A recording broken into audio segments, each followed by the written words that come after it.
What's up, everybody? Welcome to the Ex Nihilo podcast. I'm Eddie, your host. Hey, got a special guest, Kelsee Moore. Thanks for jumping on the show with me. Absolutely. Thanks for having me.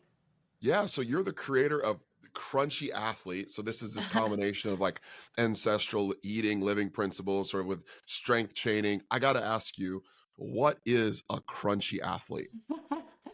I know. I actually just obviously it was just Thanksgiving and I had my grandparents asking me the same thing. What does crunchy mean? And it's not like my grandparents are going to be looking things up on Urban Dictionary, but I would say first of all, crunchy is like the conservative term for granola. That's always like how I like to describe it because the term granola has been around for forever. You think of like a dirty hippie, you think of like a granola, typically, somebody who really cares about the environment, cares about animals, but typically speaking, and we don't need to get into politics, but they're typically more left-leaning individuals.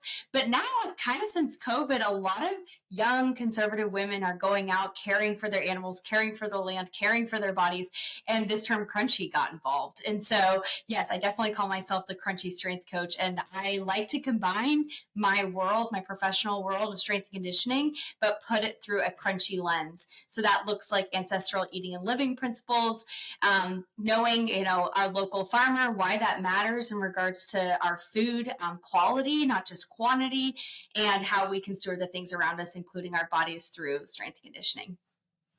That's really succinct. It's almost like you have a podcast or something. Do you have a podcast that It's you run? almost like you were just on my podcast, Eddie. Yeah, yeah. Tell me about why you started the podcast and how it relates to this sort of idea, this combination of like strength training, but also Mhm. ancestral living. Like, what's the impetus for the Mhm. show? Yeah, I love that.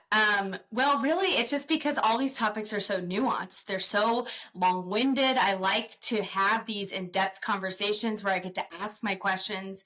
My entire life, I've been asking really difficult questions, and I hate fitting in a single mold. And so the podcast gave me the ability to have that long form conversation, which I'm sure you appreciate as well because you have a podcast. Totally. And I just, I really, personally, I really struggle with Instagram being like these small snippets because I have a hard time boiling down what I would really want to say because I want people to have the full picture of the why behind their choices. And the podcast gives me the ability to do that. Whereas, on social media, you're doing like a 10 slide photo, collage, and that's just that's not my gig. And I've been a strength coach for almost 10 years now.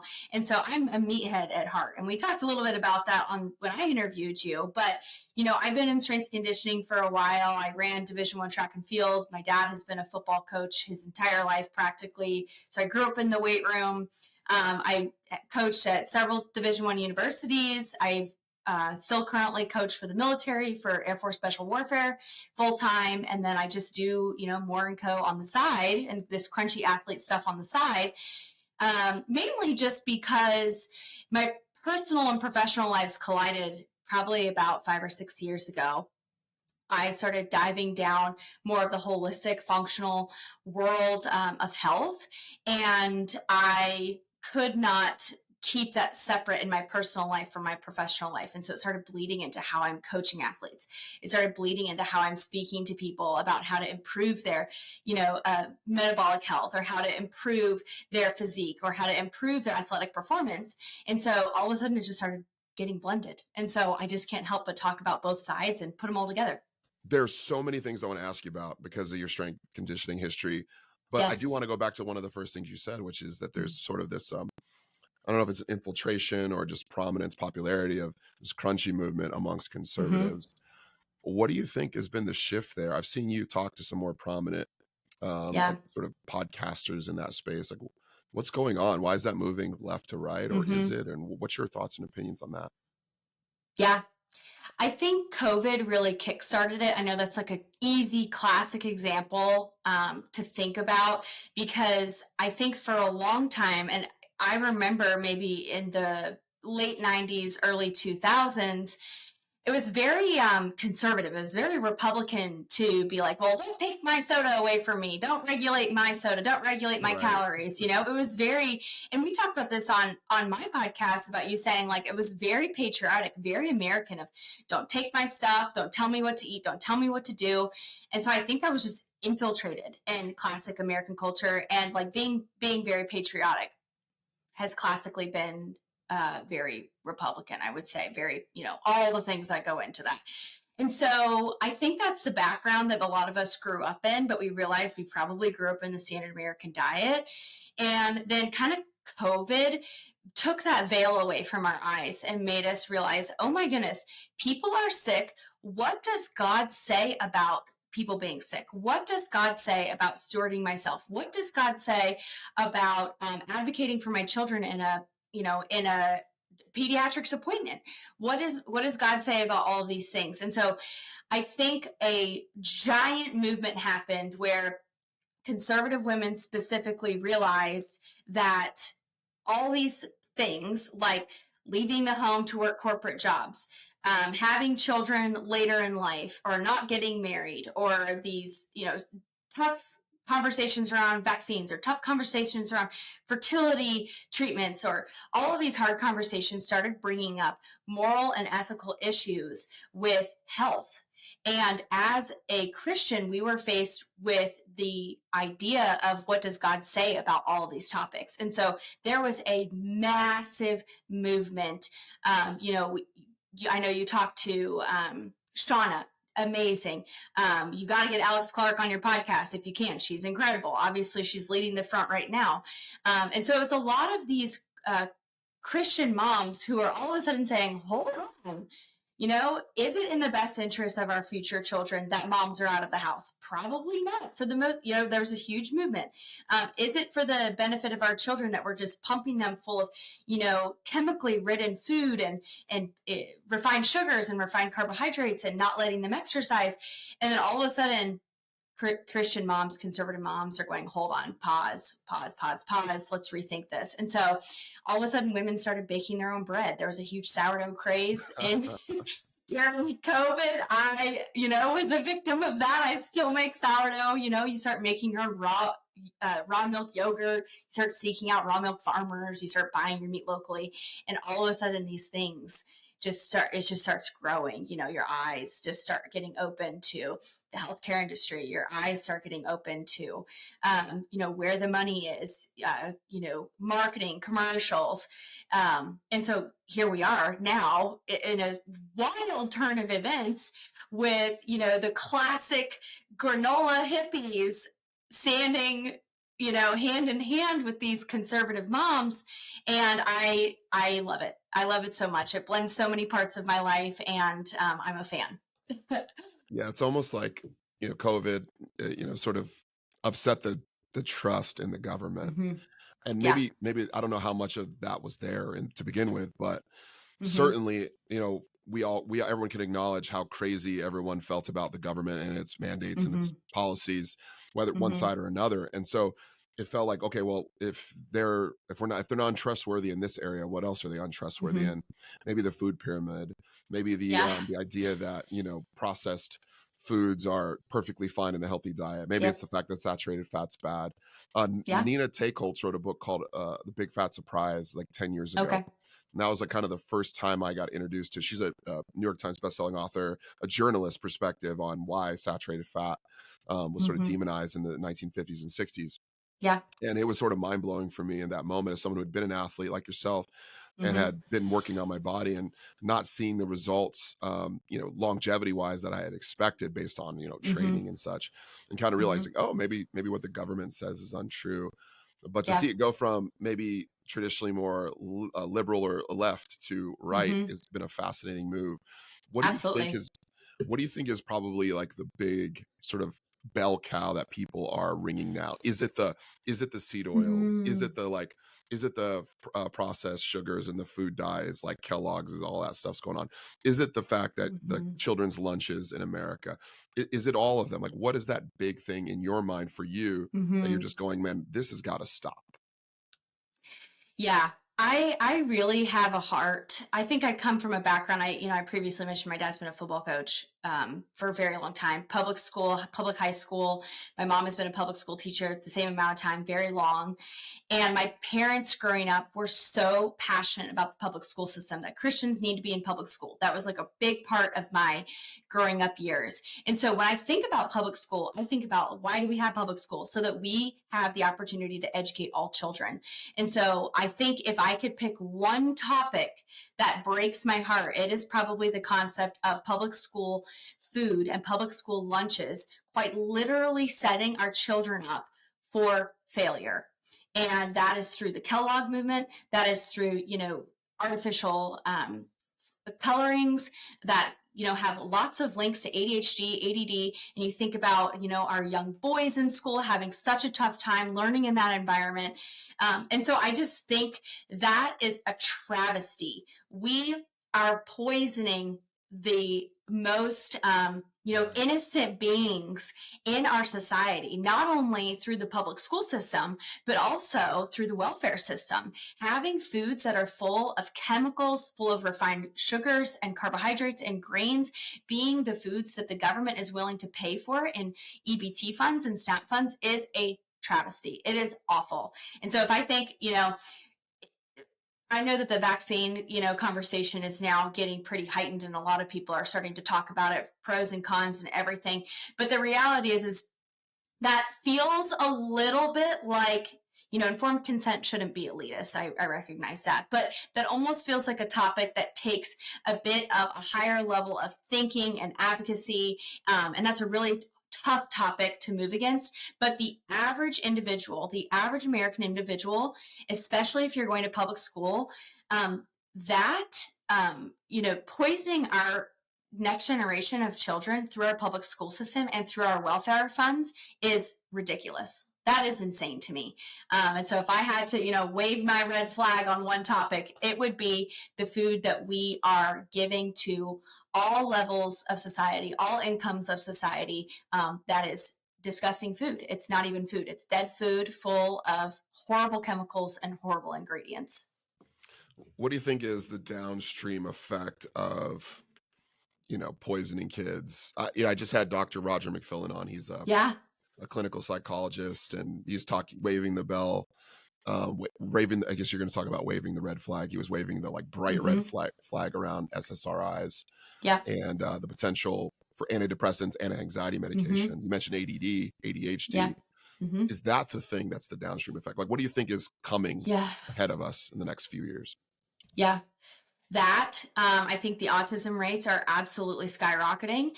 Again, my mom works in public school, and so I have heard my mom. She's a special ed teacher in middle school, special ed teacher. And when we originally lived in California, we were surrounded by a lot of individuals that worked in agriculture and worked in big ag, worked in the orchards, worked in the fields, and they were very much exposed to tons of chemicals. And their children had an insane rate. Those young boys had an incredibly high rate of autism. Now that could be, this toxic soup that we're in, whether it's the food, whether it's the medications, whether it's the vaccines, or all of it put together. I do think that has something to do with it. And a phrase I do go back to, which I really love, I cannot remember who originally said it, but it's not mine. It's not my original statement, but there's a phrase that says, you can't have kids bouncing off walls if there are no walls. And so I do feel that way deeply about children in the school system now, outside of the food, outside of, the childhood vaccine schedule, outside of the glyphosate that's in all of our food and the atrazine and all of these things happening. I do think that, young kids just should not be in boxes of white walls, sterile environments. I think they need to be outside, letting loose, learning God's creation, learning the environment, working on projects, having an imagination. And so I do think that kind of ties into the ADD, ADHD conversation, because I know this sounds like really terrible, and I don't mean that like kids are like animals, but like hear me out with this analogy. Sure. Like if you take a young animal, like if you take a puppy and cage it up, it's gonna obviously have these mannerisms that are not normal. And you take any mammal and you confine it to a schedule that like a young child would have, it would almost feel inhumane in regards. I know that's dramatic, but you put him in these sterile environments where they're not able to jump and run around and roll in the dirt and smell and play and roughhouse and so that would feel crazy if we did that to young animals, but yet we do that to our children. That's crazy. That's crazy. And so I know not everyone has the ability to homeschool or go to these, amazing independence academies, but at the same time, put it all together, the public school is feeding them terrible food. Again, I understand the nuance. I'm glad that they're getting food because sometimes at home they're not getting food. So I recognize that nuance. But if that's going to be a problem, like that's a problem. We need to talk about the school food. We're putting these kids in sterile environments, and we don't give them a ton of creativity or PE time frame outside. So if I had to wave my one thing, it would probably be, we're just doing such a disservice to kids, and especially to like those lower income families. Yeah, you're waving it all right. I can hear your passion, which is fantastic. So let's zoom out a little Yeah. bit, because you mentioned a few different buckets. So I would Sure. love for like our listeners to go, okay, it sounds like everything sucks. So and it's not, and I think it maybe does. So let's talk about a few things in different buckets. So Okay. so you mentioned a few things. You mentioned the walls, I think, for like maybe potentially like the way we classically educate students. Mm-hmm. You talked about the food quality, so that's like maybe additives, GMOs, gluten, dairy, all those things. And then you also mentioned glyphosate and atrazine. So like let's talk about all those different things separately. So glyphosate and atrazine, Mm-hmm. those are like like you think of a Roundup, right? Monsanto's Yeah. product they spray on crops. Mm-hmm. Let's talk about why is glyphosate and maybe atrazine like dangerous for a kid, just at face value? Yeah, at face value. So basically, what those pesticides do and what those residues do when they're put on food is it basically makes that, well, it kind of goes hand in hand with GMO crops, because basically what happens is you bioengineer these crops, or these food items, whether that's corn, soy, wheat, all these items. You make them genetically modified so that they're resistant to the glyphosate or to the atrazine. But so what you basically can do is then spray all of those crops. It kills everything around it except for the plant, because you genetically modified the plant to be resistant to glyphosate and to atrazine, or to all these other different synthetic pesticides or herbicides. And so what you do then is you have these food items, corn, soy, wheat, all these other options, and they are covered in glyphosate and atrazine. And, I know he's crazy, but I will say Alex Jones was waving the atrazine red flag a long time ago, long time ago, and so now we're just now catching up, and now all these crunchy women are like, oh yeah, atrazine is terrible. Yes, it's been around for a long time. It's terrible. And so now we're eating it. And basically what happens is, what glyphosate does is when it gets into the body of a tiny little bug, the stomach basically explodes and it kills the bug. And, if you want to talk about the hierarchy of, complexity of animals and different species, obviously humans are extremely complex. So you're taking that analogy from what happens to a small bug with glyphosate. It eats it one time and its stomach explodes. And then when you take a human and you take a child who's eating food laden with glyphosate and atrazine, can you possibly imagine what happens to their stomach lining or to their gut lining? And that is where leaky gut gets on the scene. So basically what happens is we all have these tiny, because of glyphosate and atrazine, or all of these pesticides that we're eating, unless we're eating organic, basically that pesticide eats away at our gut lining. And so, molecules that were way too big to get through that permeable lining beforehand, now there's holes. And so all these giant molecules are able to pass through that. And our body goes, wait, hold on, what's happening? And our immune system flares up. And then that is an absolute trickle down effect. And so, yes, there is an absolute direct link between, the pesticide residues on food and also how our children are, metabolizing nutrients and intaking nutrients. It's also super interesting. I read a book that was fascinating a couple years ago. I think I have it right here. I can tell you. Yeah, it's called Countdown by Shauna Swan. I don't know if you've read that before. But No, I haven't. you should write it down. It's amazing. Or we should link it in the show notes. Let's do that. But yeah, perfect. So that book is amazing because it does talk about kind of the toxic soup that we mentioned, all these things that are affecting our children here in America, affecting American citizens in general, but especially children. And it talks about how when women are pregnant and they are exposed to all of these chemicals, including glyphosate and atrazine, those chemicals in our body are also kind of they are being read as estrogen. And so if you have a male baby in the womb that is all of a sudden being washed with estrogen rather than testosterone, then of course we're going to start seeing especially male babies who are having a harder time. And who is the number one population having a hard time with ADHD, down the line with, fertility, sperm count? It is a massive trickle down effect. And it could be another thing, toxic soup. There's pregnant women living in this toxic soup. And so there's just so many facets to all these things, but that book is fascinating. What's the book title? It's called Countdown by Shauna Swan. All right. I'm going to link that one in the show notes for us, everybody, so you guys can go pick that up. Perfect. But of course, you know that all of our government agencies mostly tell us that Roundup's fine. So aren't you just a conspiracy theorist like your friend Alex Jones? Of course. I know. We like my friends Alex Jones. Let me comment. Alex Jones is not my friend. But he says, I'm just teasing. I know. But wow, yeah, he says some wild things. So it's tough.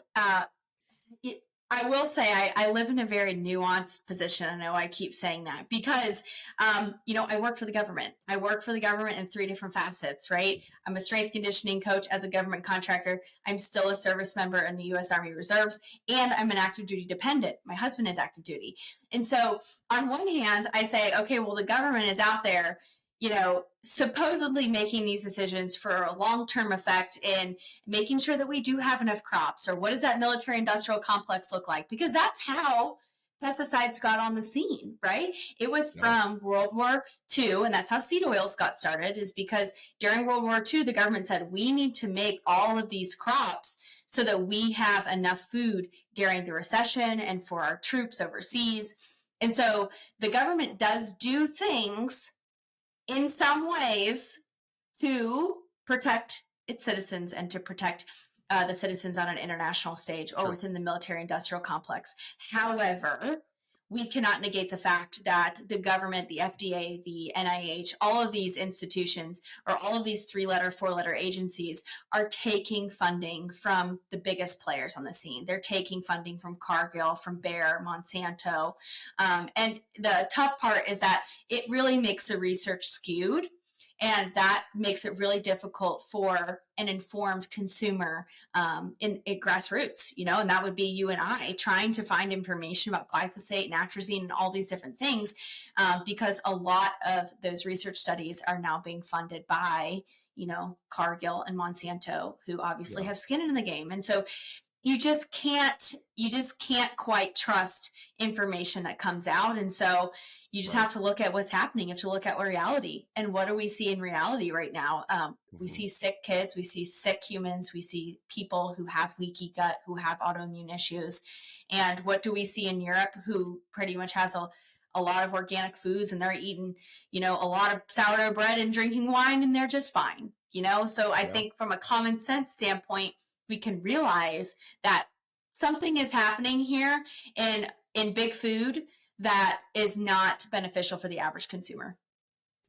No, you stated it really succinctly, and like the proof's in the pudding, right? So if we're Hmm. looking at 2020 and we're coming out of March, April 2020, we realize that okay, there's some other levers at play here then. Government does studies, they determine things are unhealthy, and then they dictate down to, I say down on Hmm. purpose, to the American people to say, this is what's good for you and what's not. There's clearly Hmm. financial, clearly economic and even political reasons um, for some of the things coming out that are healthy and are not healthy. So that needs to be said. I think that's very obvious. I think a lot of these big Yeah. sort of three-letter agencies are now coming out and saying, "Hey, glyphosate may or may not be bad for you." Like I think the Yeah. data is clear that it is. What I think is kind of laughable at this point is when you stated, okay, the glyphosate goes into the stomach of a bug and it kills them essentially. It blows their gut. To think that that's possible and that we could genetically modify a plant so it could be resistant to something like glyphosate and that nothing would want to touch it. And then for you to be able to Hmm. ingest that and it's totally perfectly fine for a human being, an adult, let alone a Hmm. child, that's the laughable part to me. So I think we need to sort of wake up and smell the glyphosate here for a second and go, okay, this is like Hmm. something's clearly destructive. You mentioned the toxic soup. Kids growing up bathed in this stuff, they're eating it and literally bathed in it. It's in the water supply. And Yeah. by all accounts, it's almost impossible to get some of this stuff out of the sort of the cycle, the system of water that we even have. And so um, what do you think we can do about glyphosate and atrazine? Is there anything like practically people listening can go like, I don't want this. Can I stop it? Yeah. Well, I think from the average consumer standpoint, the best thing you can do, and if you want to take the first step and you want to be smart about your food choices, number one is, it's an obvious statement, limit ultra processed foods because ultra processed foods are going to have 10,000 ingredients in it and you have no idea where those ingredients are coming from. And so I always Yeah, say just go back to the basics, the outsides of, the grocery store. Then the next step would say, well, obviously there's going to be glyphosate on the produce. So then that's on the outside of the grocery store, so how are you going to tackle that? Well, the next step would be to account for the environmental working groups, Dirty Dozen and Clean 15. I definitely would recommend looking into those, and we can maybe yeah, even link those too. I can send for those to sure. you. We'll But link the the Clean Dirty Do 15 guys and the Dirty Dozen. Sorry, go ahead. I want to make Perfect. sure No, that people that's know that'll be in the show notes. perfect. And that's a great place to start because honestly, there are some foods, there are some fruits and vegetables, just produce in general, that is not affected. That there's no need for glyphosate or atrazine on these crops. And so, I don't have that off the top of my head, but you can look at those charts. And then the dirty dozen is basically the ones that are the highest. The clean 15 are the best ones. You don't need to buy organic necessarily. And then the dirty dozen is like, you definitely should consider buying organic. Another rule of thumb is that if you're going to eat the outside of the fruit or the vegetable, for example, like strawberries, raspberries, and you're going to eat the outside of it, then buy organic. Whereas oranges, lemons, limes, they all have a rind that you take off. Then, you could probably get by purchasing the regular conventional oranges, limes, or lemons, for example. And so that's a great place to start. It makes it a lot more attainable rather than just like feeling the need to buy all organic all of a sudden. That feels so expensive. I would say, especially for your produce, look at Dirty Dozen, look at the Clean 15 and go from there. Yeah, so I pulled up a list while you're talking, just real quick. So the Clean 15, these you can probably buy organic, but they have essentially the least risk of pesticide Yeah. contamination. So things like you mentioned, thick rinds, pineapple, avocado, mangoes. Then you've got things like asparagus, kiwi, eggplant, grapefruit, cauliflower, cantaloupe. There's some other things on the list. And then Mm-hmm. the dirty dozens are the things you want to consider buying for those listening. You don't know what these are. Things that probably have the most risk of contamination. So these are things like apples, strawberries, nectarines, grapes. And you can actually taste the difference. Mm-hmm. If you taste if you go to the grocery store and your apples, they kind of look like wax because they've been genetically modified to be like really shiny and they're perfect. Mm-hmm. But when you bite in, I mean, you probably know this, Kelsey. You take a bite of an Mm-hmm. apple, it tastes like nothing sometimes. It doesn't even have Yeah. like much flavor.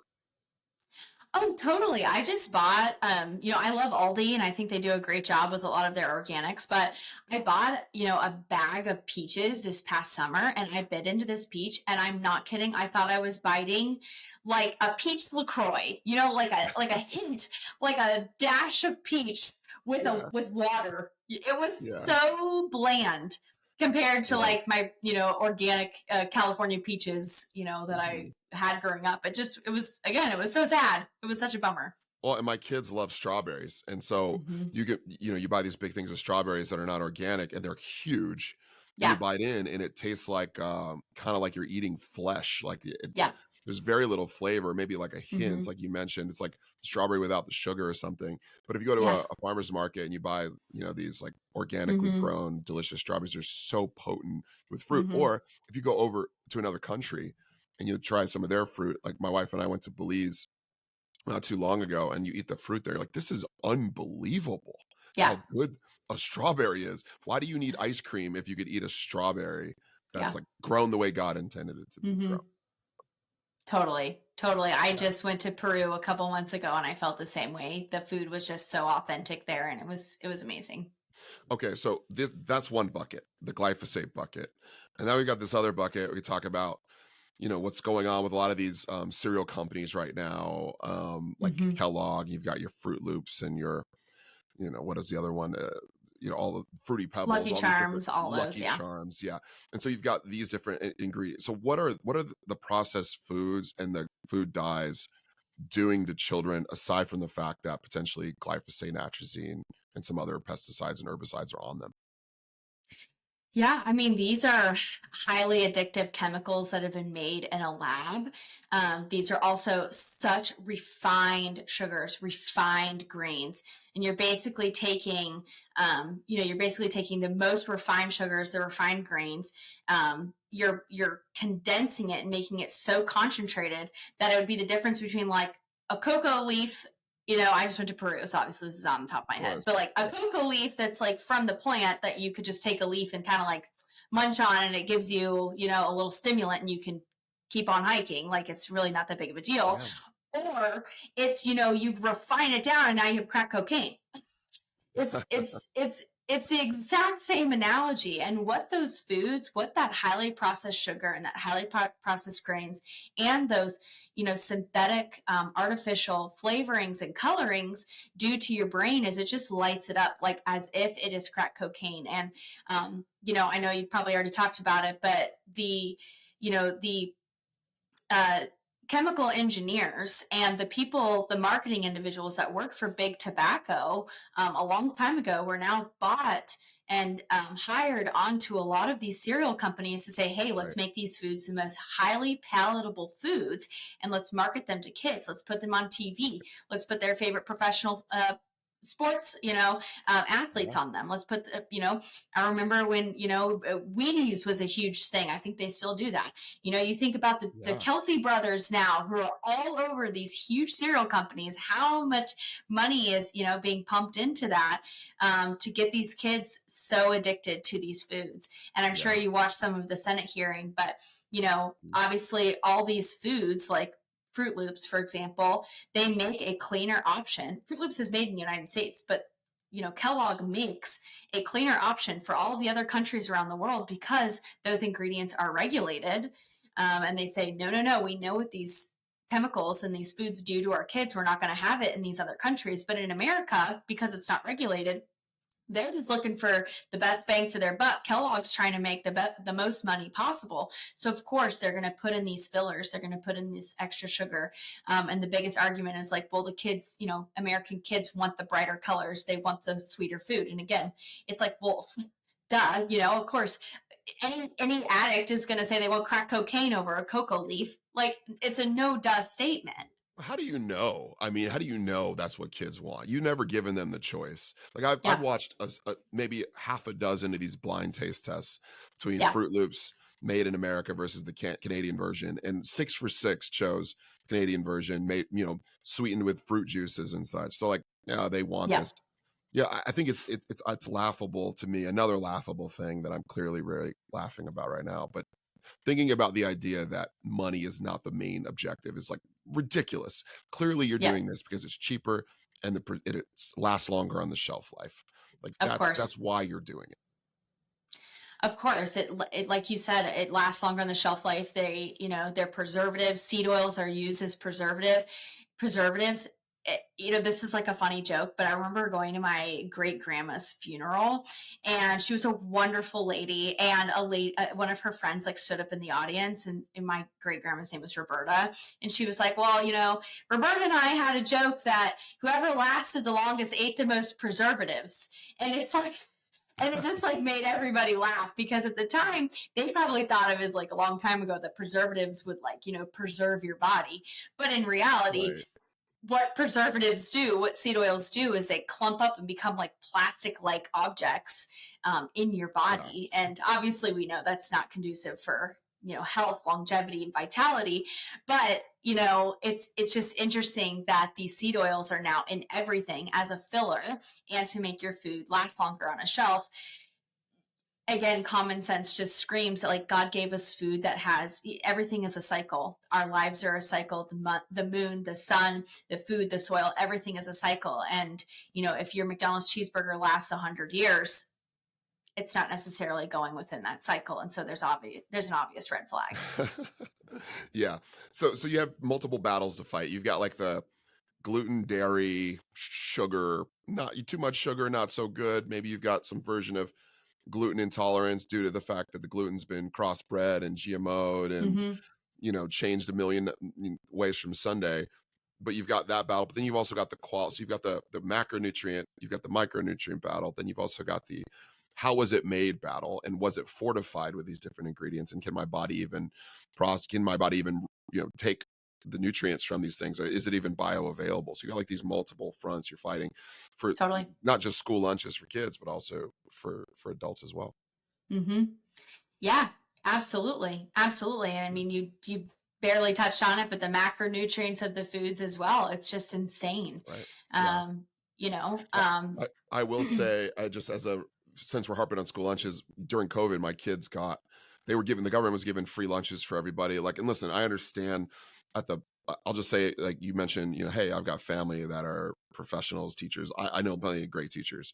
Some of them were Absolutely. impactful for me in my life. They're educators. I think I want to believe the majority of them are just trying to do what they believe is the right thing.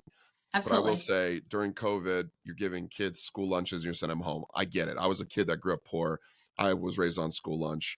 It's better than nothing. It's better than dying. But when my kid, who by the way didn't need the school lunches, is coming home with um instead of peanut butter and jelly, because of course peanuts, people are allergic to peanuts, they got sun butter and Okay. jelly, basically uncrustables in little Mm-hmm. packs that was basically sunflower oil and a couple other different kinds of oil, and sun butter and some sort of jelly like substance mashed in a piece of Mm-hmm. white bread. You're thinking like, what is this abomination that my kids being sent home with for their lunch? And they're not, especially on these half days, and they're not gonna my Mm-hmm. kids don't have a taste for that.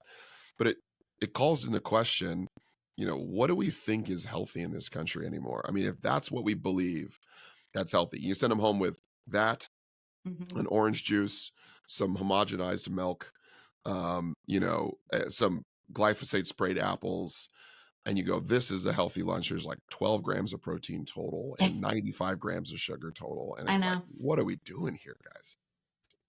Yeah. What are we doing? As you were talking, I was just thinking it always boils down to my basic three pillars on how like is this step-by-step process, because it can feel so overwhelming for people to think about food. But my base of my pyramid that I would say talk about, I call it the nourishing pyramid.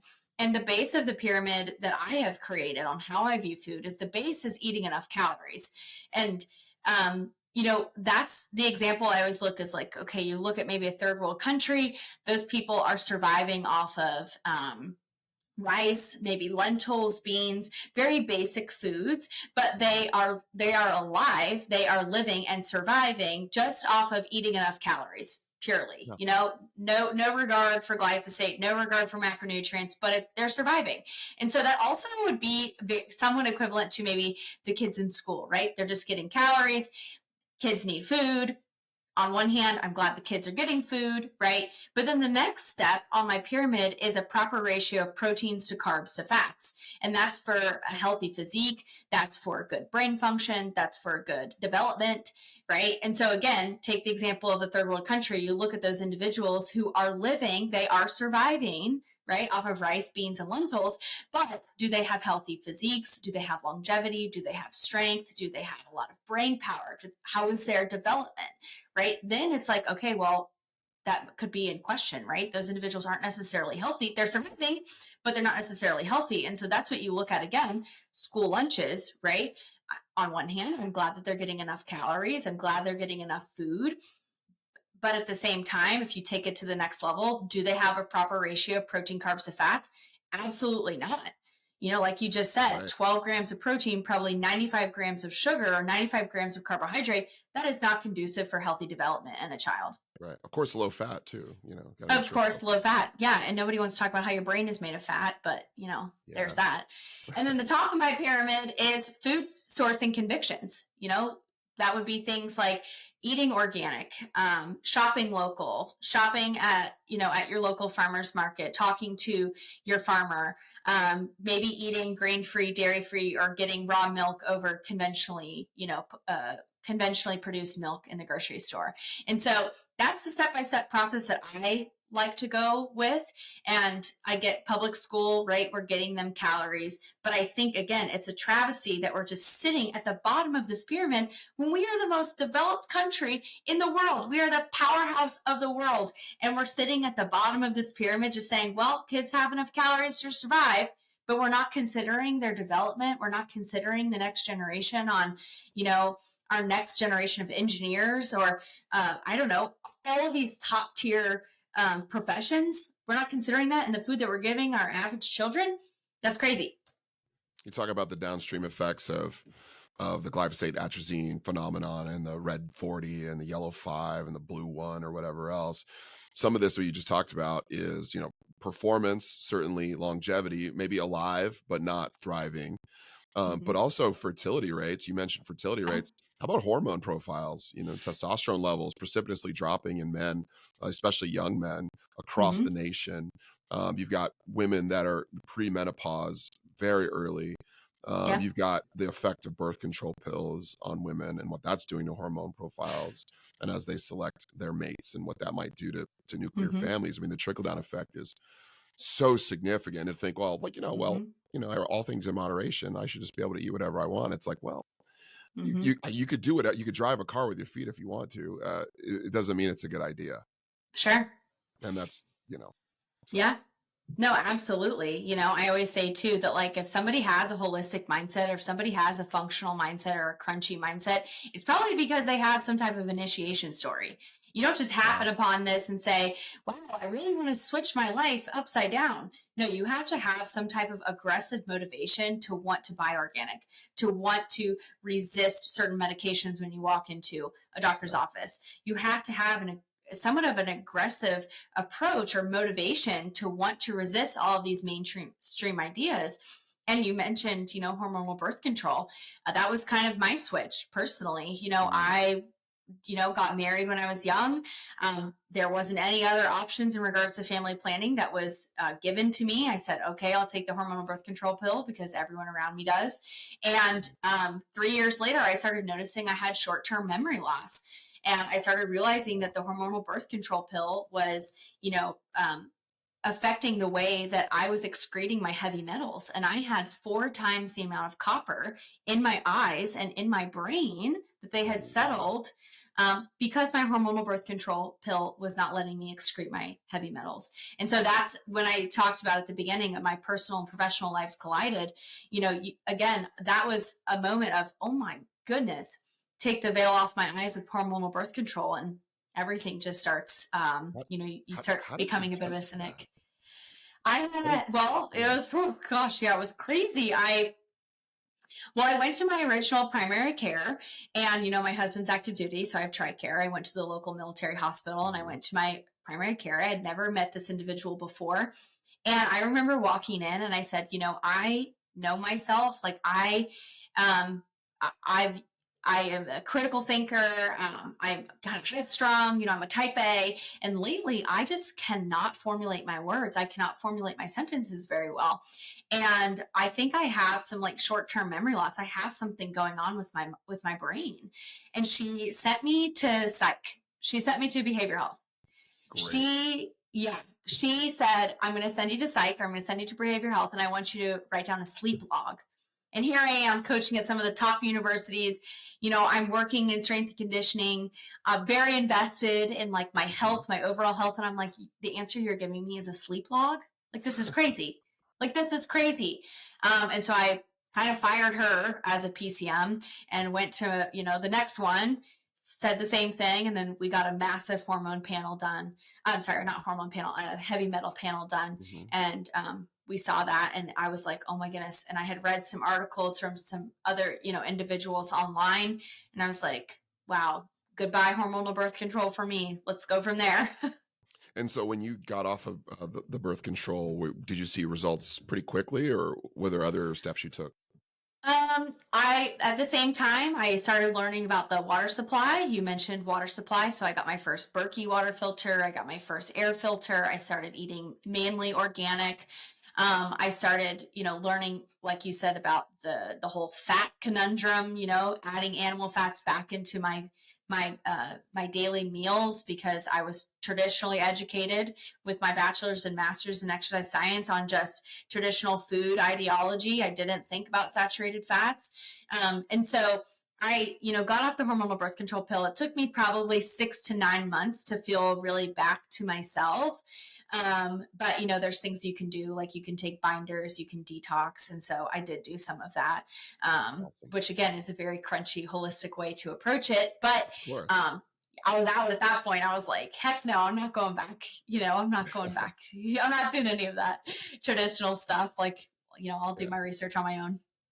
Well, if crunchy means, hey, I try to eat food as close to the way God made it, and I'm going to Mm-hmm. reject the sort of big food, big pharma, a big agriculture triad, and with the government's influence and lobbyists, and I'm going to go back to eating the way food was originally designed to be consumed. Mm-hmm. But then I guess like I'm crunchy too, and everybody else that feels that way should be called Mm-hmm. crunchy too. So whether Absolutely. I think the label's an awesome thing. I wish everybody was crunchy. Yeah. I You know, know? and it's crazy. It's crazy that this is like, a trendy phenomenon here, but you go to these other countries and they're like, they have their own gardens and they have their own Yeah. animals. Like, I wouldn't label them crunchy. Like you go on a mission trip to Africa, like you see these villages, you see these tribes, what are they doing? They're homesteading. Like, Yeah. this is what people did. you Right. know? No. I know. So it's like, okay, if I had to label myself, of course I would label myself crunchy, just so that I connect with my people better. It's an easier way to label yourself. But at the Definitely. end of the day, I'm thinking 10,000 foot view. My goodness, like I hope we just like live how God intended. Well, there's one like last piece of this because we talked about, when we are talking about the kids in school, we are talking about like you got the glyphosate aspect, you got the foods additives, but there's also like the walls aspect. And Yeah, as a strength coach, I feel like we've got to get into that a little bit. So what of course. what do you think what can be done about the wall aspect for one for kids, but also beyond that? What about the exercise piece and all this? Because for a long Hmm. time we were told exercise was like the only thing we could do. Yeah, How does exercise come into play as it relates to the topic? absolutely. And I'll hit on that first.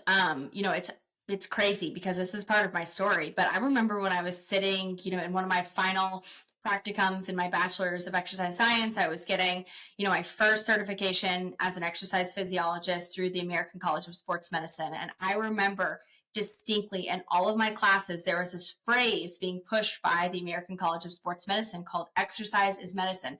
Exercise is medicine. And I remember taking that mantra, going to all the people in my life, and I'm like, hey, you're on SSRIs, exercise is medicine. Let's exercise. Hey, you're dealing, you want to, you want to sleep better, exercise is medicine. Like, I remember being this passionate person about this phrase.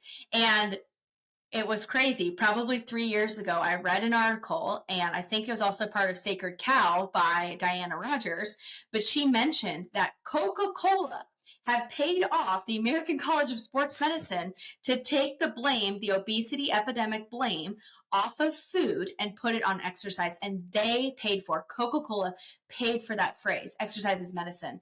So again, I'm traditionally educated in regards to strength and conditioning, in regards to exercise physiology and kinesiology.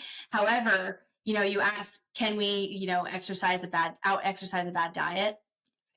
From one standpoint, I always say no, because obviously it's going to be our fuel. That's going to fuel our brain and our development. And then from there, we will have the energy and motivation to go and exercise. But of course, I work and exercise. So of course I'm going to, sit on that soapbox, which we can obviously talk about. So I just wanted to say that first. Yeah. If you ask Coca-Cola, they'll tell you can outtrain a Coca-Cola, just a couple hundred calories and go work out after. Like, don't be lazy. Exactly. And my gosh, we could talk for hours. And I'm sure you saw it when you played in the NFL, all the major multi-million-dollar contracts they have with Gatorade, the million-dollar contracts they have with Powerade, with Uncrustables. I'm sure you saw that. I think there's I don't even remember the number. So many Uncrustables eaten in the NFL every year by, did you see that article? I can't remember who it was by. I think it was Sid Lyons. I know for a fact. I mean, I was on the field, so when you come off of the practice field, they've got a number of different products for you to eat to replenish. So you're getting nonstop Gatorade through the practice. So everyone made fun of Tom Brady, who always has extra bottle. Probably was coconut water, or maybe could even be lemon juice, salt. Sure. The original Gatorade recipe was literally orange juice or squeezed orange, squeezed lemon, salt, and a little bit of sugar and water. That's what it was. And that seems not unreasonable for an athlete who's burning thousands of calories. But so anyway, Gatorade, Uncrustables, Cliff Blocks, the little gummies. Oh yeah. So those, Cliff bars, power bars, all these different high processed foods and sugars. And guys would just grab them and they must be fine, right? But they've got all these deals, they've brokered with these companies, pay millions and millions of dollars to see one of their big top athletes eating those things. So it's crazy. Totally. It's crazy. It's crazy to think about. And that's why I would call myself the crunchy strength coach or even the crunchy athlete, because, we talked about a little bit, I think, on my podcast, how we, even as adults, love to exercise. And I love to trail run. I love to do ultra marathons. And I have just felt so convicted that I eat so healthy during the week. And then I go out and do a race. And then there I am slamming, the Gatorade, slamming all of these highly processed foods. And then what happens after the race is done? I get a cold, I get sick, I get the flu. And it's okay, I need to blend these. So I'm just on a personal journey now of okay, how can I take my real food pillars and blend them into performance, blend them into athletics? And so totally trying that. Well, you're doing a great job. Have you seen, since you work for, you mentioned, you do some training with the military. Have you seen the old clip of JFK going around online talking about the chubby fat children? He says the chubby fat children and how they need to exercise. Have you seen that clip? No, but I need to look it up. Oh, you gotta pull that up. It's JFK literally saying, with a clip of kids working out, he's the one of the worst things that could be seen in America is a chubby fat child who doesn't move around, and that's being played as one kind of going, can you believe people used to talk like that? But now it's being played as well, kind of most of America is chubby, and with a large portions of the population being obese. And so he's talking about the impact of exercise on the youth in school. I think I've seen that. Wasn't it his initiative that he had this very rigorous PE system for especially young boys? I remember seeing clips of that, and all these young boys are just shredded. They're so lean, they're fit, they're outside in their little shorty shorts, with no shirts on, doing all these monkey bars. And I'm let's get back to that. That's amazing. Yeah, exactly. So we're getting close to the end of the holidays here. We're in the holidays. This will be released sometime in in December, but it's still applicable. Mhm. Since we're coming to the end of our time, I got to ask around exercising around the holidays. People are, they're eating way more than they're used to. Maybe that's Mhm. going to happen anyway, so maybe we don't control that. But from the Mhm. exercise standpoint, strength and conditioning standpoint, what do you think people should do? Should we slow down? Should we do more? Should we do those like WODs the morning of Thanksgiving in preparation for the meal? Like, what would you suggest to someone who's like, I'm just a normal person, but I want to stay healthy around the holidays? What can I do?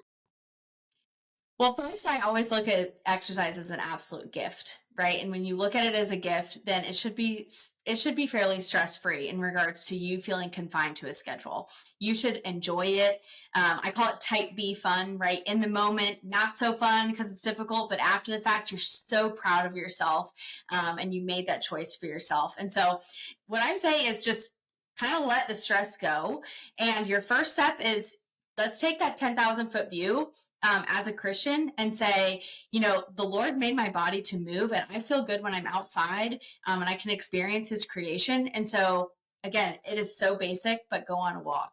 If anything, the basics of going outside and going on a walk, can do not only so many things beneficial for your physiology, but also you're just setting an intention that we don't need to be like sluggards around the house for 2 weeks and just take it off just because it's the holidays, right? And like we can still be outside, we can bundle up, go find a local trail, go with our friends and families and pets. Like that's just so good for us holistically. And then, from our physiology standpoint, helps reduce insulin resistance, helps, give us a buffer with a lot of the extra carbohydrates that we might be eating. Right. Again, it sets an intention for your day. It's stress free. You're getting sunlight. You're getting fresh air. So beneficial. But if you want to take it a second step and you don't mind adding a little bit of structure into your schedule, then I am a massive fan of classic strength and conditioning protocols. And that looks like sets and reps. That looks like over time, your repetitions are going down, meaning that your load and your weight that you're using is going up. Good. So many benefits from not only your musculature, but also your soft tissue, your bones, your mobility, your flexibility, your resilience that comes from classic strength and conditioning protocols with 2 to 3 minutes of rest between each set. Again, improves your insulin sensitivity. It obviously builds muscle, impacts your metabolism. And so that can be as simple as like 4 to 6 exercises. You can, use dumbbells, choose reps between like 6 and 12. And doing something is always better than doing nothing. And so, again, make it stress free. Maybe add your kids in, maybe do it with a neighbor. And if you want the most bang for your buck in regards to, wanting to mitigate some of those extra holiday carbohydrates or holiday calories, then I would encourage people to strength train either right before they have a big meal or right after they have a big meal, because that is the best time that your body wants to use the extra carbs, the extra glucose that it has available. And so take advantage of it. Go out, do a hard workout, use those carbs that you have. Again, it's like kind of in a weird way, thanking your body, saying, wow, I have all these extra calories. Now let me go use it. Now it's like extra fuel. I can go do something bigger and better with my exercise or with my training. And so if you look at it from that standpoint, it's a lot more fun rather than just like, oh, I have to burn it off because I ate extra food, I ate extra calories. That is full of shame and guilt. And we know as Christians, like that's not from the Lord. Come on. And so I want to flip it and say, wow, let's look at it as it's extra fuel. Now let me go use it and go do something bigger and better with it. That's fantastic holistic advice, and it's practical for people to just like sink their teeth into. If you want more of this, you got to hear Kelsee's podcast. Kelsee, tell me a little bit about the podcast. Where can people find you online? So, because I know for a fact that people are going to want to know more from you after they listen to this show. I just know for a fact. I've done enough of these to know which ones are going to be awesome. Thanks, Eddie. I appreciate it. Well, you can find me on Instagram, Crunchy Strength Coach, exactly how it sounds. My name is Kelsee Moore. You can type that in as well.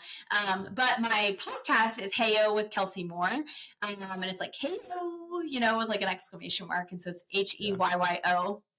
with Kelsee Moore. And so you can find me on YouTube. You can find me on Apple Podcasts or Spotify. And again, I just love long form content because you can hear my voice, you can hear my passion, you can hear the nuanced approaches, you can hear like this, you can hear this person who works in these strange environments and why she's still crunchy, and so I would love to have anybody listen in, give me feedback, and I have a great time with it. That's so awesome. Kelsee Moore, thank you so much for being on the show. Yeah, thank you for having me. I appreciate it.